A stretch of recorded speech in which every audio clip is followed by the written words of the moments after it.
Yo, what's up, people? This is Bosco, and this is my show, Everything's Debatable. I got a great lineup for you today. Some great topics for debate. Make sure you leave your comments, share, subscribe, all of that good stuff. But today's topics, I want to talk about Trump and his double speak. He's going to be bringing back the Confederate names to the bases and military institutions. And also at the same time, he wants to, pick and choose who he wants to stay in America as far as the illegal immigrants. He wants them to stay if they work on farms, in restaurants, hotels, etc. I'm also going to talk about the movie Straw. The movie Straw and Tyler Perry. Just give you my honest opinion on it. So check that out. Going to give you a 10-minute presentation of a debate that I have later. Is the God of the Bible the supreme creator of the universe? That's the title of the debate. So we're going to be talking about that. Like I said, give you a 10-minute presentation of that. I have Mike Collins, who's been a guest before. I have an interview with him. He's a financial advisor. He's going to give us some game, some money game, talking about money moves, investments, retirement, and all of that. He has css.academy. And then lastly, I have in the hot seat lightning round Tanya from the Oust podcast. She's always awesome. Her views are profound all the time. Love her. So thank everyone who came on as a guest. But let's get into the show. President Trump announced, and this is very interesting to me.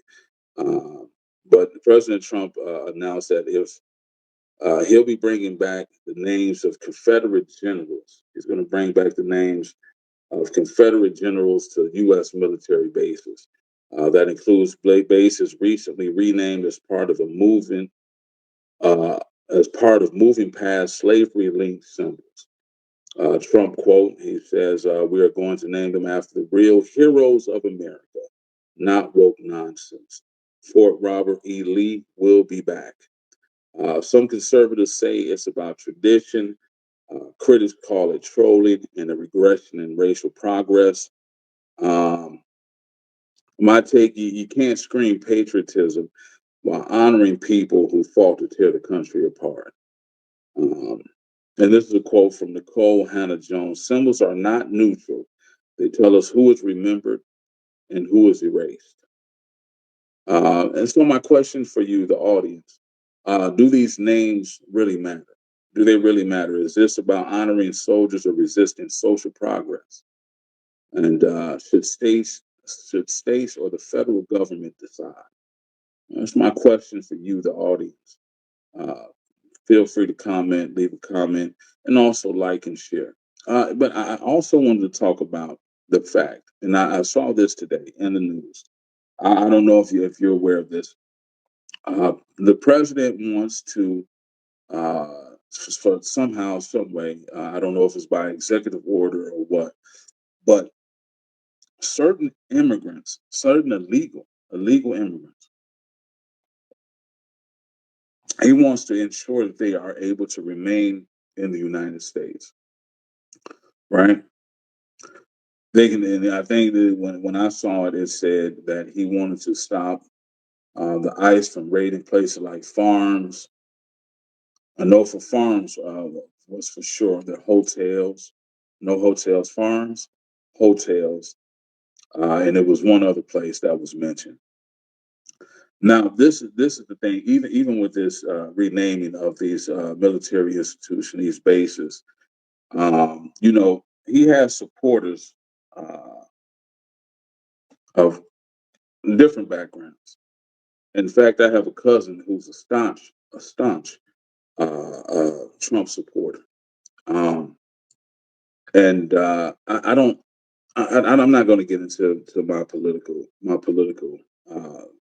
views, but I will say this about this particular President Trump. I guess you can say he's a businessman and a politician, and I think that may possibly be one of the worst combinations to sit in the seat of the presidency, um, because he double speaks. You know what I mean? You say you want law and order, and you want to deport these illegal immigrants because they're here illegally, and but at the same time, hey, we want some of you to stay because some of my constituents need you to be working, and so I don't want you all to go. I don't want you all to have to leave or anything. I want some of you to be able to stay, um, to help these farmers and stuff. But yeah, I just no.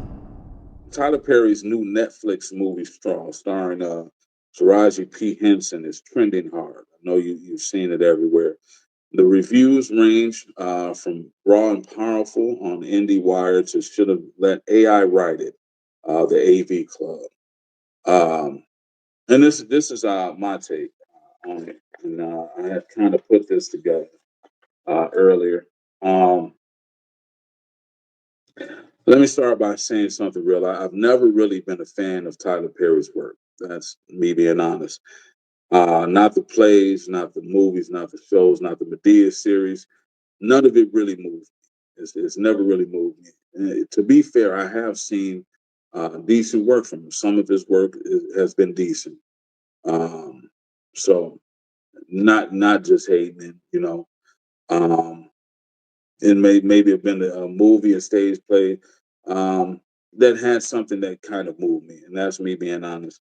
So, like I said, this isn't just blanket hate, but overall, Tyler Perry just does not connect for me. And my core issues with Tyler Perry um, would be the stereotypes. Uh, Tyler Perry has built $1 billion empire off of negative stereotypes about black folks. Over and over again, we see the same tropes: abuse of black men, broken families, struggling women who find salvation in suffering. I'm not saying some of those stories don't exist, but why are those the only stories he seems to want to tell?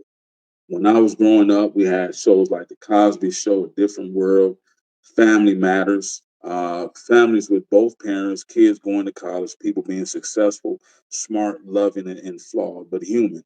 It wasn't a stereotype, it was a spectrum. Um, Now, I know some folks say, well, Tyler is telling real stories that need to be told.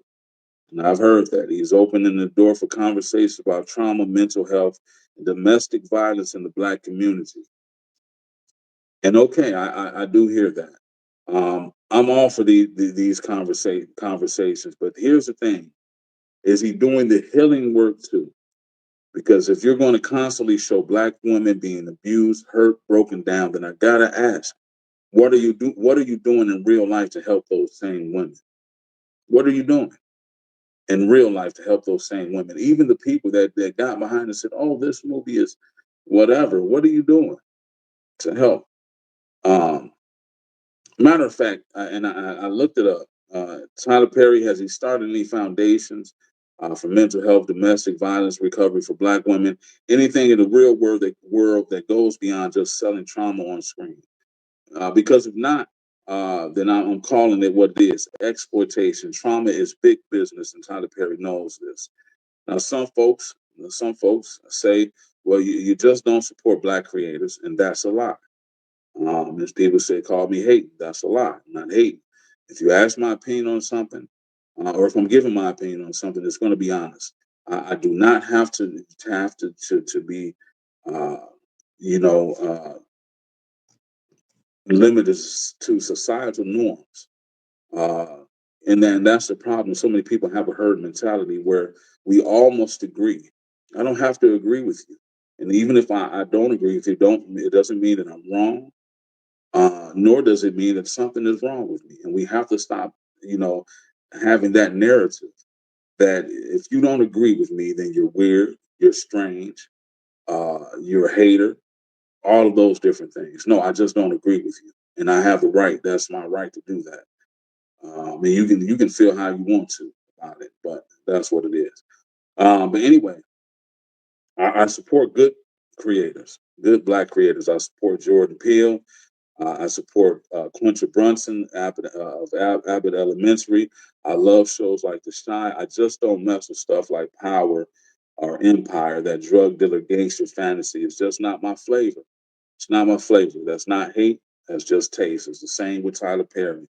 And as for the comedy, when Tyler Perry, Tyler's humor has always felt like a throwback to your mama joke era. Slapstick, loud, roasty, and that's not my style. I don't find it clever. I don't find it artistic. And for me, it lacks real depth. So, no, I'm not here to cancel Tyler Perry. I'm not here to do that. But I'm not going to pretend like what he creates, I like what he creates either. I'm not going to do that. And I think it's time we ask some deeper questions about the stories we keep supporting and who really benefits from them. We've all been conditioned by culture, colonization, and tradition to believe that God is exclusive to a specific religious text. But if we step back and examine human spirituality globally, we find a universal pattern. Let me illustrate this with an analogy. If you walk into a neighborhood, you'll see many different homes, each with its own look. Some are made of brick, others of wood, some modern, some traditional. You wouldn't know that they may have been designed by the same architect. The differences you see are choices made by the homeowners. But if you dig beneath the surface, every house sits on a foundation made from the same essential materials. That's religion uh, in a nutshell. Religions may look different on the outside, but their core is often built on the same spiritual truths across cultures and continents. Across cultures and continents, um, six foundational principles appear again and again. Every major religion points to a singular divine source. Um, Yah or Yahweh, some people say Yahweh, Allah, Brahman, Tao, Wakan, Tanka, Aladamari. In Christianity, it says, "Hear, O Israel, the Lord our God, the Lord is one," and that's in Deuteronomy 6:4. Islam say He is Allah, who is one. It's Quran 1:12 and 1. Judaism, in the beginning, God created the heavens and the earth. And Hinduism, Brahman is the eternal, unchanging reality behind the world of appearances, and that's in the appendage. Excuse me. That's in the Upanishads. And Taoism, the Tao gave birth to one, one gave birth to two, two gave birth to three, three gave birth to all things. And that's the Tao Te Ching 42. Native American Lakota, you have the Wankantanka, the Great Spirit, a great mystery. African traditional religion, um, Aladamare, and that's Yoruba. And you have, I don't know this one, that was as a supreme creator, oral traditions and ethnographic studies. Two, the second thing they have in common, there are other beings besides the creator. Across traditions, we see references to powerful non-human entities. In Christianity or Islam, you have angels, demons, and jinn. In Hinduism, you have devas, asuras, and avatars of deities like Vishnu. In Gnosticism, you have ions, divine emanations from the supreme being. Greek mythology, you have a pantheon of gods led by Zeus. In African traditional religions, Orishas, in Yoruba cosmology, oral traditions, and scholarly works on African religions. Cultural exploration. You have Chariots of the Gods by Eric von Daniken in 1968, and the Ancient Alien series on the History Channel explore ancient texts and artifacts pointing to these beings, reflecting the popular fascination with such entities across civilizations. There's a moral there's a moral code or a righteous path. Every major belief system teaches a path of righteous living, or right living. In Christianity, you have the Ten Commandments. Islam, you have the five pillars and Sharia law. In Judaism, you have the 613 mitzvot, Torah commandments. I don't know if I said that correctly. In Hinduism, yamas and niyamas. Buddhism, you have the Eightfold Path. In ancient Egypt, Kemet, you have the 42 laws of Ma'at. And Zoro, I'd say Zoroastrianism was Zoroastrianism. Zoroastrianism. Good thoughts, good words, good deeds, and that's in the Avesta. You have the universal principle, a golden rule: do unto others as you would have them do unto you. Transcends nearly all traditions appearing in various forms globally. Fourth thing that they have in common is that there is judgment after death. This is nearly a universal idea. Christianity says, for we almost all appear before the judgment seat of Christ. Islam, it says, and every soul will be recompensed for what it earned. In ancient Egypt, the heart weighed against a feather by Ma'at. In Zoroastrianism, the Shinvat bridge determines eternal fate. Buddhism and Hinduism, karma determines the next life or path to moksha. Gnostic text, the soul is judged by archons or guardians at each celestial gate. That's another thing that they have in common. Five, human beings are immortal. We are spiritual beings on a temporary human journey. In Christianity, it says, and these shall go away into everlasting punishment, but the righteous into life eternal. In Islam, it says, every soul will taste death, then to us will you be returned. In Buddhism, samsara is a cycle of birth, death, and rebirth. Taoism, return to the Tao afterlife. In Kemet, Ka, the soul, and Ba, spirit, survive after physical death, continue their journey in the afterlife. Six, there are realms for reward and punishment, whether it's called heaven and hell, paradise and Gehenna, Valhalla and hell, Shamayim and Sheol, or even reincarnated states of suffering or bliss. Almost every tradition includes this duality as the final destination for the soul based on how one lived. Christianity, you have heaven and hell. Islam, you have Jannah, paradise, and Jahannam. Hell, and Judaism, you have Sheol, Gehenna, and Alam Hawa. Future world classical rabbinic literature. Hinduism, you have Svarga, the heavenly realms, and Naraka, the hellish realms. Buddhism, realms of rebirth, including Deva and Naraka. In ancient Egypt, you have Ara, the field of reeds for the righteous, and chaotic underworld for the wicked. In Zoroastrianism, the house of song for the righteous and the house of lies for the wicked. Um, but people often ask, why does God have so many different names? The better question is, what do these names reveal about God's nature? And in ancient cultures, names weren't random. They carried meaning and power. They describe essence, function, or presence. This applies specifically, especially to divine names. Here are key names of God from various traditions, along with their definitions and sources. Yah, I am that I am, indicates self-existence, eternity, and source of all being. El Shaddai, Islamic names from the 99 names of Allah. You have Rahman, the most merciful, Al Khalik, the creator, Al Haq, the truth, Al Awal, and Al Akir, the first and the last. In Hinduism, Eastern philosophy, you have the unchanging Brahman, the unchanging infinite, immanent, and transcendent reality mentioned in the Upanishads, ultimate cause of all essence. And I think I'm about 2 minutes away, so I think that I want to bring this. So, what does this all mean? We see clearly that the name of God changes, but the essence does not.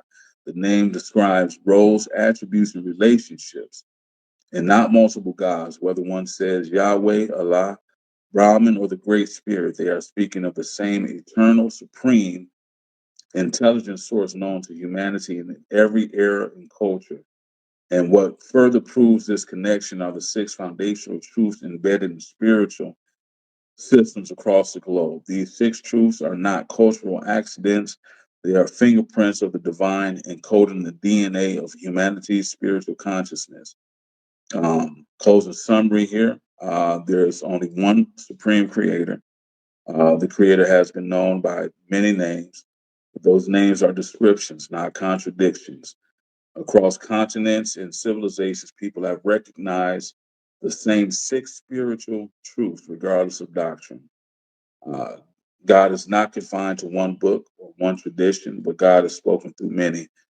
Our job isn't to defend borders around God, but to see the unifying blueprint beneath the surface. Thanks for joining me, Mr. Collins. If you don't mind, can you tell the audience a little bit about yourself? Sure, sure. Uh, Mike C.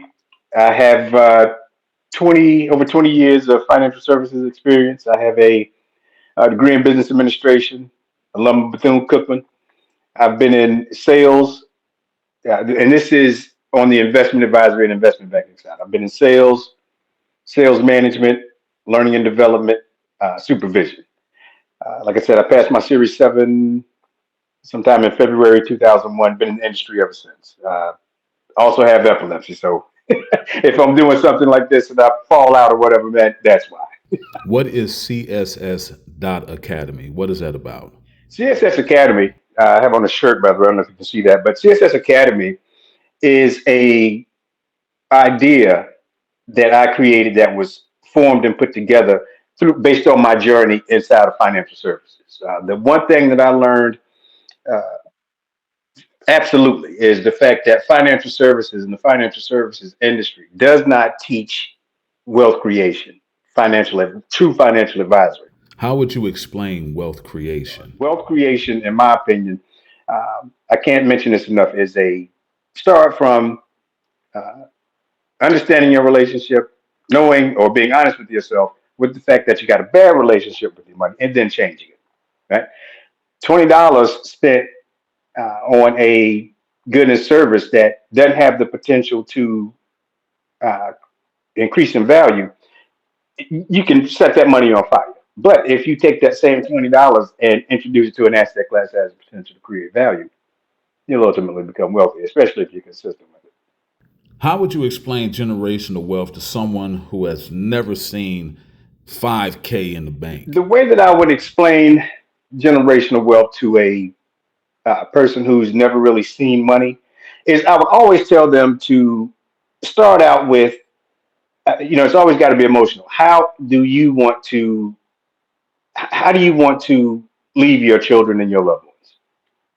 Right? Because in most cases, people think generational wealth is just going out, buying a house, paying it off, and then setting it up in the will, but it's not. It's insurance, it's estate planning. So that can really be a really, really complicated question. But my first approach to that would be, how do you want to look, or how do you want your loved ones to look should something happen to you?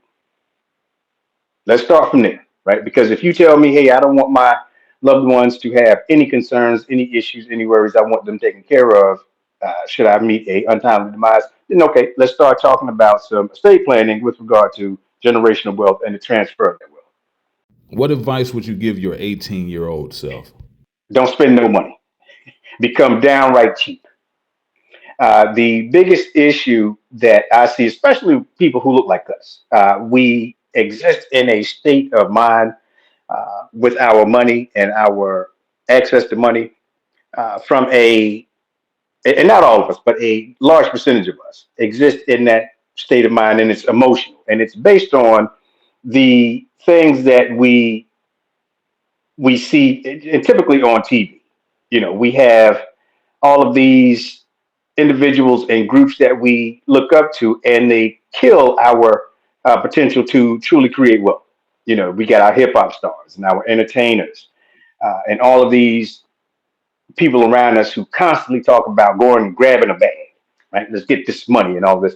But we really don't understand what it truly takes to maintain that bag of money. And that right there is the biggest issue. So if I was speaking to my 18-year-old self, I would say, hey, look, stop spending money. Spend more time with and around people who I want to look like from a financial standpoint. I know that may sound a bit contradictory because the message is, look at this person over here, she or he's this super big star and they just blowing money and they do anything. But you got people in your neighborhood, you got people in your family in a lot of cases. You got people that you have access to who've done extremely well, but you might not know it because they don't look flashy. So I would definitely spend my time with these people and really get a clear understanding of what it is to maintain control over this money for as long as I can, and introduce those dollars or a percentage of those dollars to asset classes that have the potential to increase in value. I always hear, the catchphrase now, a bag and all this, but here's what I always tell folks. I said, listen, you go look at the NFL draft that just happened, right? NBA draft that's going to happen. Lottery winners, individuals who uh, receive some type of insurance policy. These individuals, settlement, these people who receive these huge chunks of money, huge percent of them are going to go broke. They're going to be filing bankruptcy. In 2003, I was working with a sports agent, and one of his clients was a first round draft pick out of University of Miami. He was a monster, played countless years, Pro Bowler. He'd made $50 million in NFL purse, and when I sat with him and his wife for the first time, they were worth negative 500,000. He spent 50,500,000.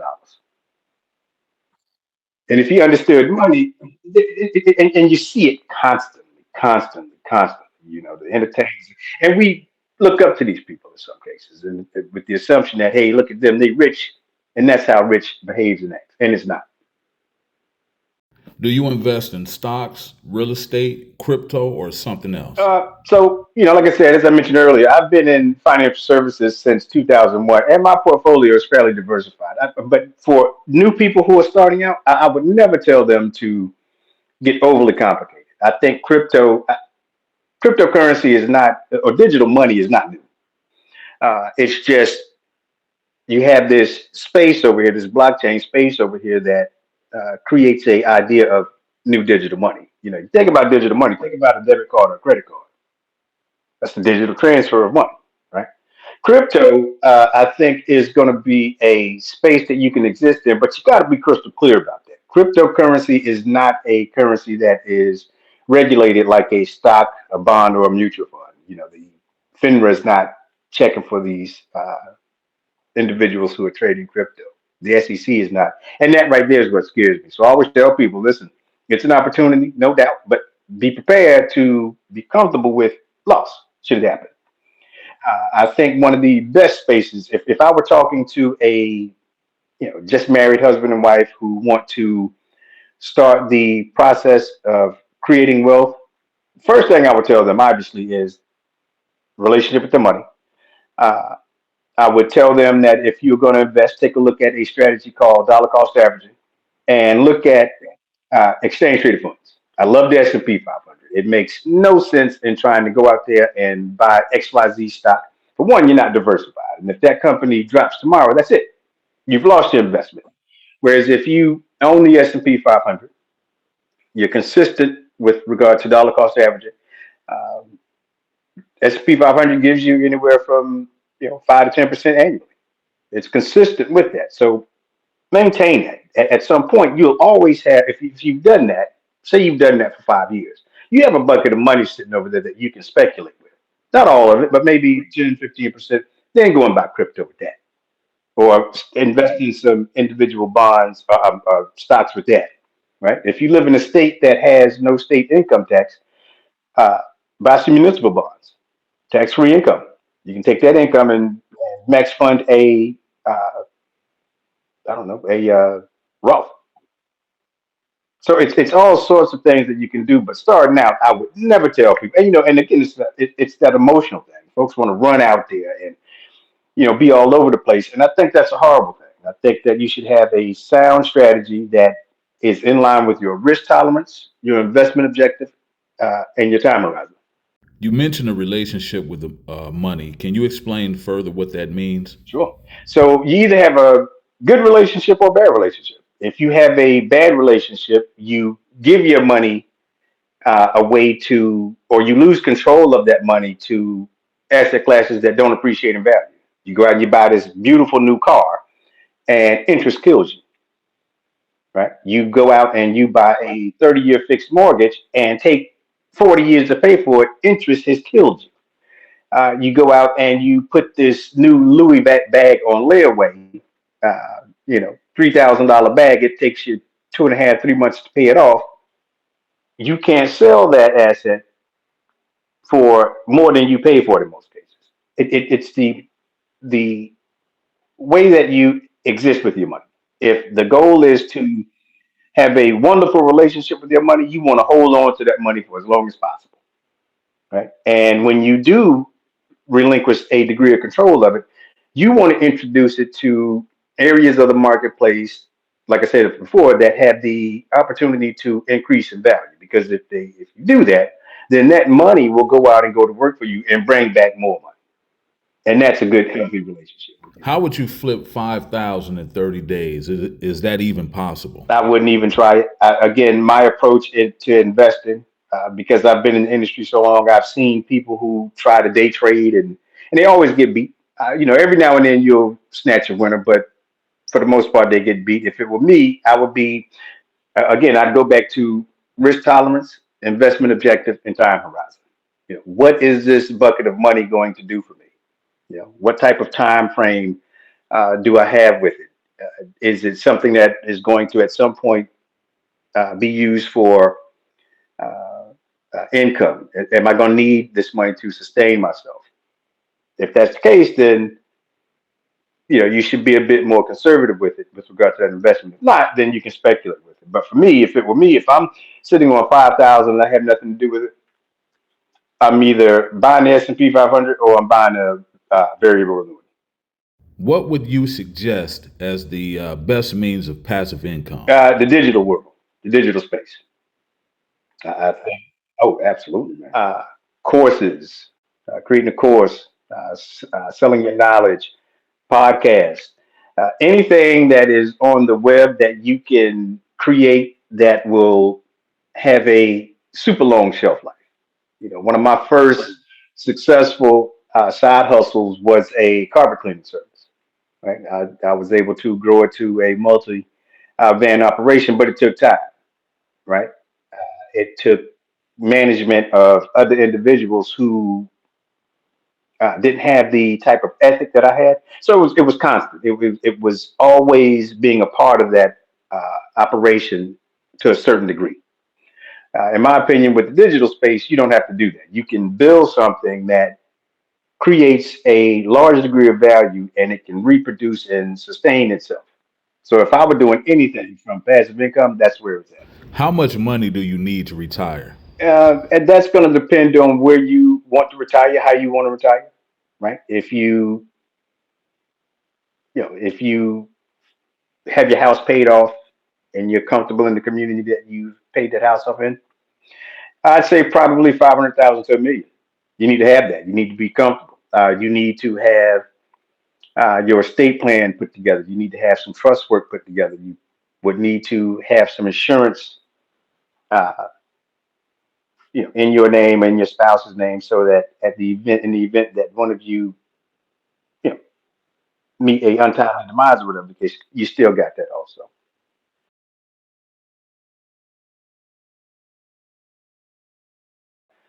This would be the absolute best place to start. I have a free course that I teach also. It's called Financial Freedom in 40 Minutes.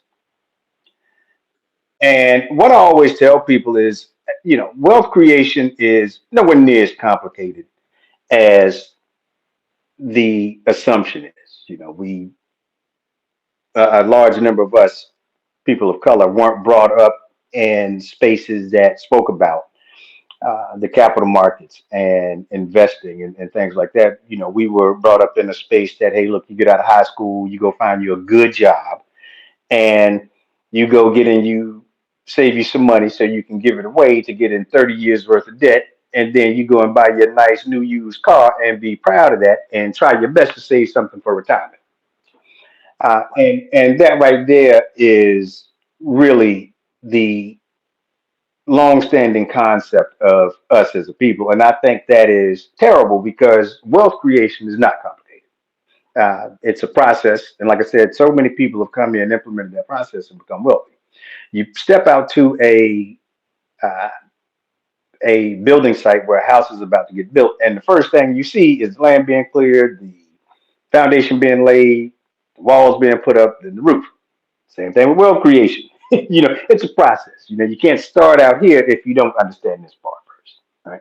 And again, that happens with our spending, our our relationship. We have to change it. With my masterclass, I do what's called a 15 days money challenge.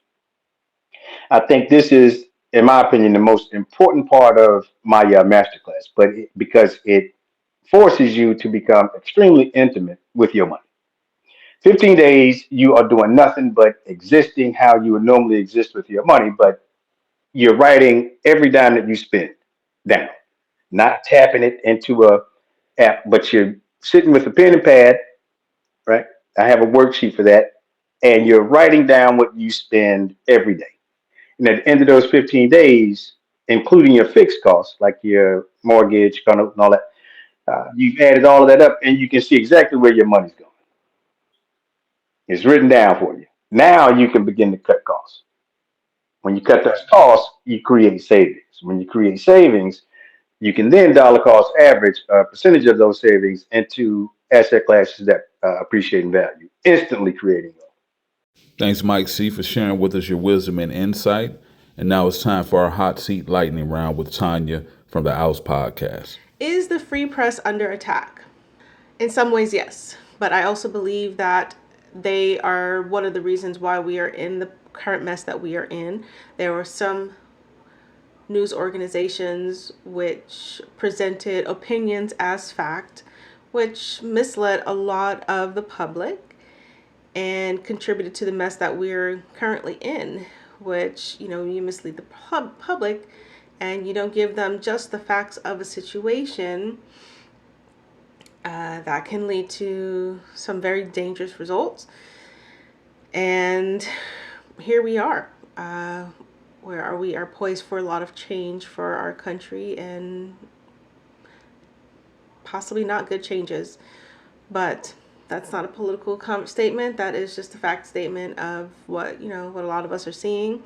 If you look at some of the people who actually own these organizations, they are big contributors to what's happening, whether if it's how they run their news organizations, what they choose to report on, what they choose not to report on. While they may feel like they are under attack, you have yourselves to thank for it because you created this mess. Not all news organizations, obviously, but there's a few that I personally feel like you're a contributor to it. And that's that. One in particular that just comes to mind very easily. So, do Black men appreciate Black women enough? In my household, absolutely. My husband is phenomenal and he appreciates all the women in his life, and I see that in him. But not everyone is him. And, I have seen instances where, there's a few things that I feel like are extremely disrespectful to Black women, any woman. And that, one is abuse, but the other is infidelity. And I have seen both from Black women, from Black men to Black women. And it's the highest form of disrespect, abuse, and then also infidelity. So I've seen that, and I don't understand it, to be honest. But I know that can be in any community. That's not only isolated to the Black community. That's any community, or any women can be impacted by this, and it just sucks. At least you can do is expect respect and loyalty in your relationships. And if you're no longer in it to win it, fine. Respect someone enough to be like, hey, listen, I think this isn't working. And I think that's where I have seen that Black men don't necessarily appreciate Black women enough. Black churches do more for communities financially. I'm going to take... Now, I'm not sure I'm the best person to ask that question, and here's why. So, I didn't necessarily grow up in the Black church. My mother, she's Latino. I didn't grow up in my father's household at all. And, my biggest experiences with church was through Catholic organizations, which was very diverse, the church that we went to. And then Pentecostal, which was primarily Latino. a Latino church. And I will say that within the Pentecostal church, I don't recall seeing a lot of community outreach. You know, we went to church, read the Bible, sang hymns, and I don't recall a lot of. So within the Pentecostal church, and maybe it was just the church we were going to, I just don't recall a lot of community outreach. And here's what I mean by that. Within the Catholic organizations that, one in particular, like we would go weekly because it was Tuesday or Thursday, they had a food pantry, which was actually very important for us as a household because my mom was a single mom and we really needed that supplement for our groceries. So, the Catholic Church really did, I saw more outreach with them. And again, it's situational. That's just the way that I grew up. But, they were more attuned with the community and the community's needs. Like, we go weekly, and please don't tell me that big block of cheese wasn't amazing, because we would get them, and they were great. And then also, just in my experience within the foster care system, it was from a Catholic organization where I have had or been given my best chances for success in life. No, I'm not rich, but my life could have been a whole lot worse. And had it not been for that Catholic organization, I don't know who I'd be right now or today. So in general, I do think that, Black churches could do better for communities. You hear about these stories, like, I don't know enough about this to say, but, the recent thing was, Marvin Sapp, closing his doors, telling his ushers to close the door. He's like, y'all not leaving until I get 40,000. 40,000 for what? That's a lot from a community, especially in today's economy. Like I also saw a documentary within the last 6 weeks ago. It's like a documentary series where, there's a pastor of a church. He's riding around in Mercedes and wearing LV and gold change worth a lot of money, gets robbed on live TV. And all that money that he was pulling in from his congregation was going into his pockets. None of it was going back to the community that actually needed it. And if I remember correctly from that documentary, like, a woman lost her home because he was convincing her to, mortgage her home and investments and then give it to the church. I mean, I understand that that's not what church really is, but we do hear these stories that make it very concerning. And, probably not the best person to ask because I would say, a problem with organized religion, because some organizations, they mislead their parishioners when it comes to politics. They're driving Mercedes while the community's driving beat up Hondas. I just don't buy into that. Unfortunately, I do understand that church is a business that has to run, but they should see that reflect back to the community and to those top 3 most influential rappers. All right, so I grew up in a different time than a lot of folks. So, Bosco, I don't know what your base typically is, but, I am a Gen Xer, and I would be cast out of the Gen X crew if I didn't say these 2 artists. Tupac, of course. And I think Tupac was certainly a great, and of course taken from this world way too soon. I think if he was living today, he would be even more influential.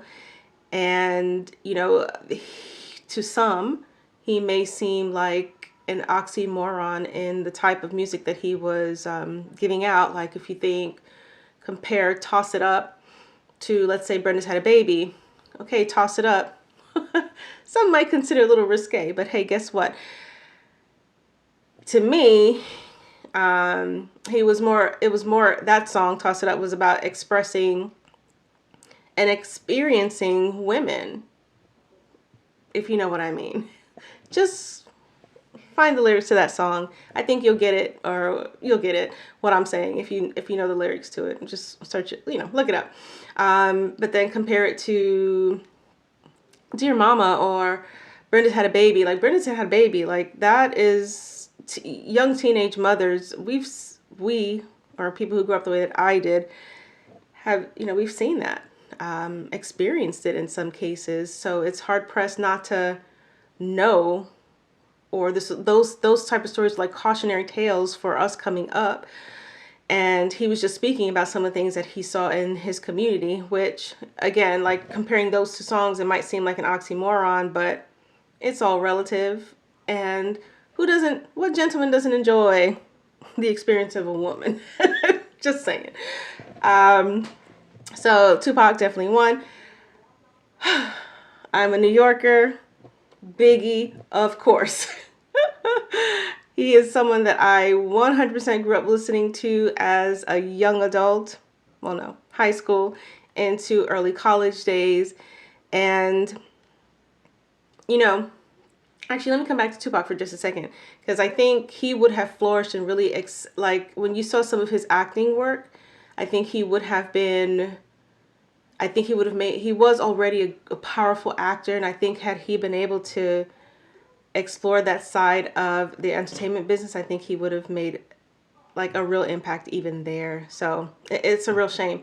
But okay, fast forward to Biggie, another great. And he had this really nice voice. It was nice and deep and husky, but he had this lyrical way of rapping that it was very unique, and it's not something you would ever, I think, find again.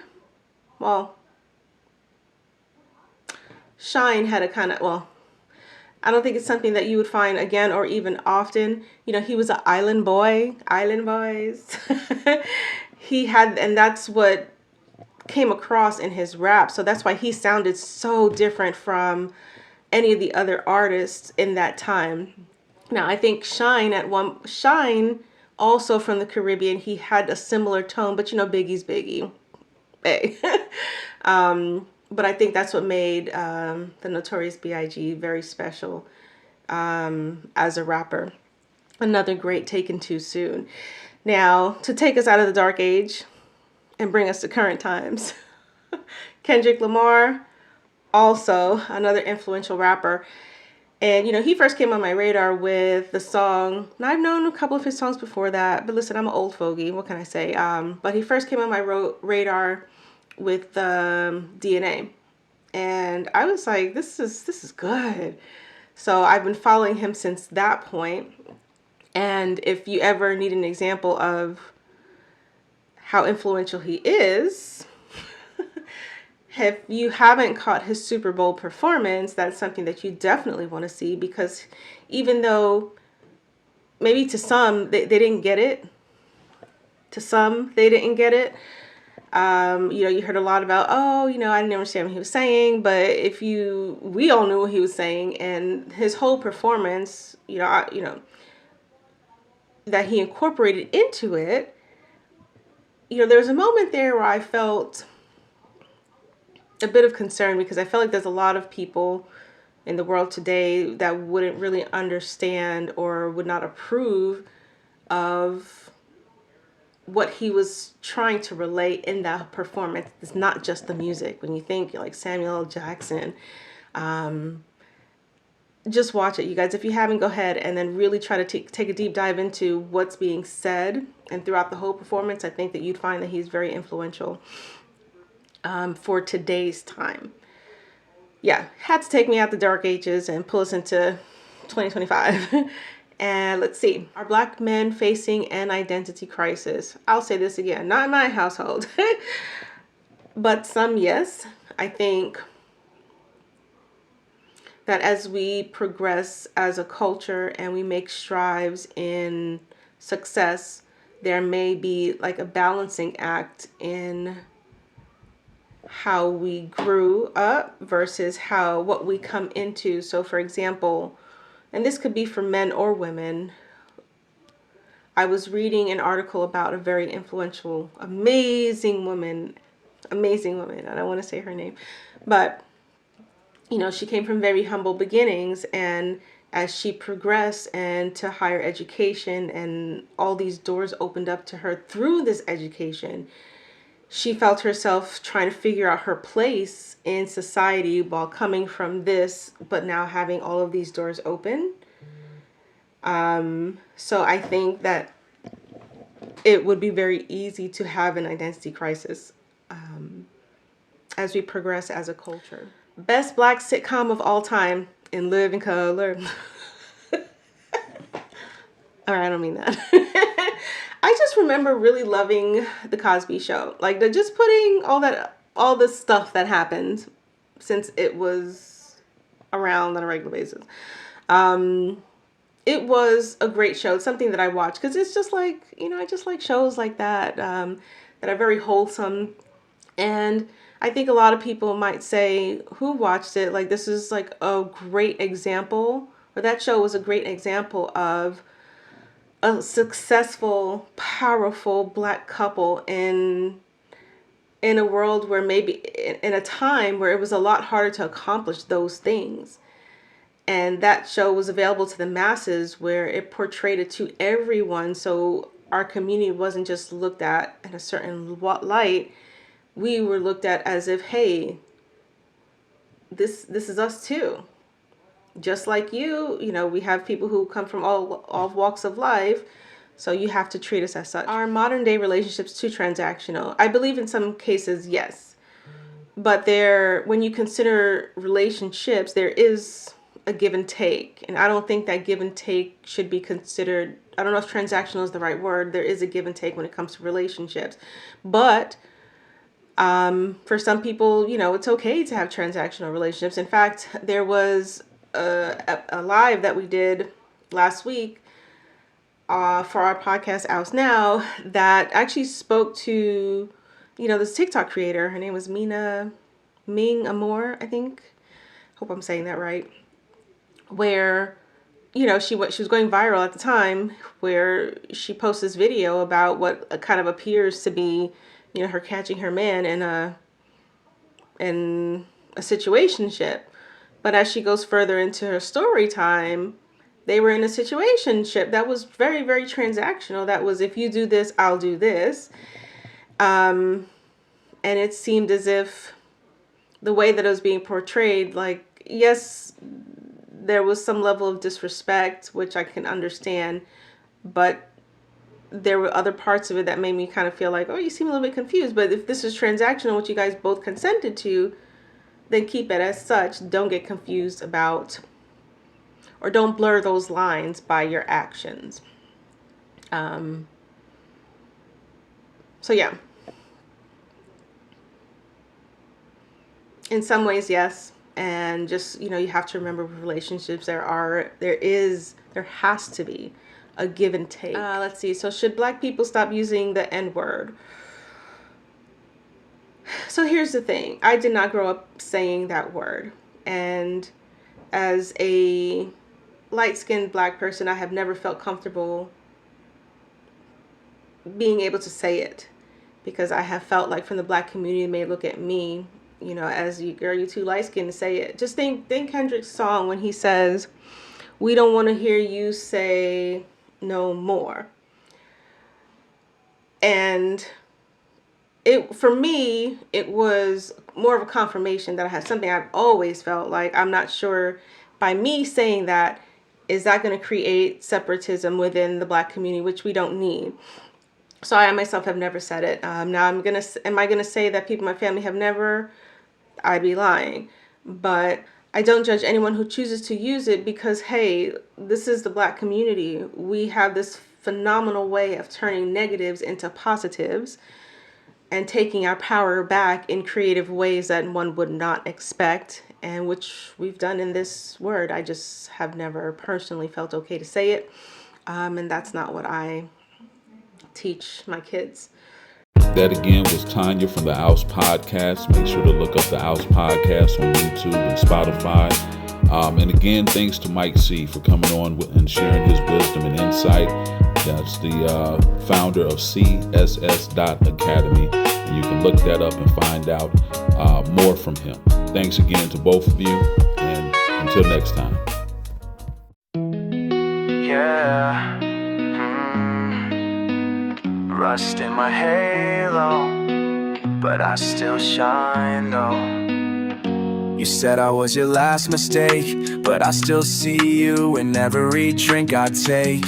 Left me in a storm, no coat, no grace, and now I'm drowning in a better place. I wear your name like a fading scar, and laugh at wounds that got me this far. You loved me loud, then ghosted soft, left your hoodie and the lights off. Every night feels like a rerun of the version of me you undone. And I still drop by your old street, waiting on a heart I can't repeat. I got rust in my halo, cracks in my crown. You were heaven, now you're hell in this town. Used to glow, now I flicker in pain. Love wore off like tattoos in rain. Rust in my halo, scars in my flight. Tried to save you, now I save the night. Angel in the rear view, breaking slow. Still driving with rust in my halo. Your songs sound like you in disguise. Different names but the same goodbye. Try to pour peace in a shot glass. Now I sip silence like it's gonna last. You haunt my sleep with no remorse, like a song stuck in reverse. I don't blame you for the mess you made, I just wish I knew the cost I paid. I lost more than I let show, but I still smile, that's all you know. I got rust in my halo, cracks in my crown. You were heaven, now you're hell in this town. Used to glow, now I flicker in pain. Love wore off like tattoos in rain. Rust in my halo, stars in my flight. Tried to save you, now I save the night. Angel in the rear view, breaking slow. Still driving with rust in my halo. You said I was the light, now I'm just a flicker in your story. If I had wings, I'd fly past your memory, but even angels ain't immune to tragedy. Rust in my halo, but I still fly, patched with pain and reason why. You broke my faith, but built my sound, and I still wear your goodbye like a crown. Yeah, I still glow, even with the rust in my halo.